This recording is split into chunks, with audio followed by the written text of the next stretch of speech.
Baada ya kutazama vizuri sana mchezo wa leo kati ya Young Africans dhidi ya klabu ya Silver Strikers ya pale Malawi, kuna vitu ambavyo ni vya kujiuliza sana kwa striker wa Young Africans Prince Mpumelelo Dube, ambaye alikuwa ni kati ya wachezaji ambao walipoteza nafasi nyingi sana za kuandika magoli kwa upande wa Young Africans. Pengine tuseme ushindi wa mabao mawili kwa Young Africans unaweza kuwa kichaka cha Dube kujifichia baada ya kukosa magoli kwenye mchezo huo, kwa sababu tofauti na ushindi huo basi mambo yangebadilika na topic ya mjini ingebadilika. Mtu ambaye angekuwa anazungumzwa sana ni Prince Dube, ambaye alionekana hayupo sawa. Ambacho kinaonekana ni kwamba Prince Dube kama vile hayupo sawa kisaikolojia, na ni mchezaji ambaye anahitaji kukaa na watu wa saikolojia ama wale wataalamu wa masuala ya saikolojia ili kujua ni kitu gani ambacho kinamsumbua striker huyu, ambaye wakati anajiunga na Young Africans watu wengi walitarajia huenda atakuwa ni kati ya wachezaji ambao watakuwa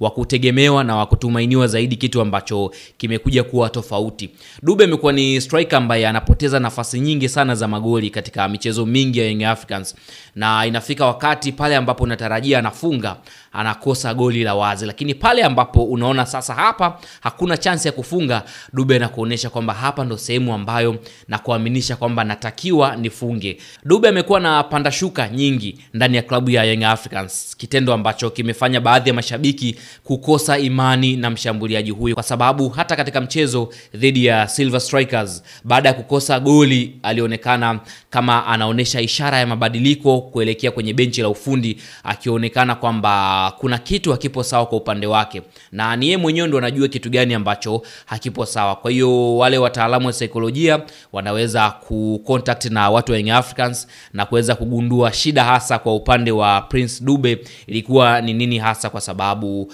amekuwa akikosa magoli ambayo ni wazi kabisa, na kuna muda unaona kabisa kwamba kwa aina yake ya uchezaji, profile alokuwa nayo, lakini pia skills ambayo anayo Dube, kuna aina ya magoli si magoli ya kukosa, lakini amekuwa akikosa magoli hayo. Kwa hiyo viongozi wa Young Africans wajaribu kukaa chini na Dube na kuangalia jinsi gani ya kumsaidia, kwa sababu hata baada ya kufanyiwa mabadiliko yale ambayo aliyaomba, alionekana akiwa kwenye benchi kule kama vile anawaza sana, lakini kuna muda kama amejifunika, akiwa kama ni mtu ambaye ana majonzi au anataka kulia hivi. Yote haya ni kama vile kujutia baadhi ya nafasi ambazo alizikosa, lakini nafasi ya wazi sana ambayo alikosa ndio ambayo ilimfanya aombe kabisa kufanyiwa mabadiliko ili akakae nje na kuweza kujitafakari zaidi. Lakini kwa upande wa Young Africans inabidi wakae chini na mchezaji huyu na kuangalia jinsi ambavyo wanaweza kumsaidia. Kama kutakuwa kuna option ya kumsaidia, basi wamsaidie ili aweze kurudi kwenye njia na aweze kuwa Dube yule ambaye baada ya kutoka Azam FC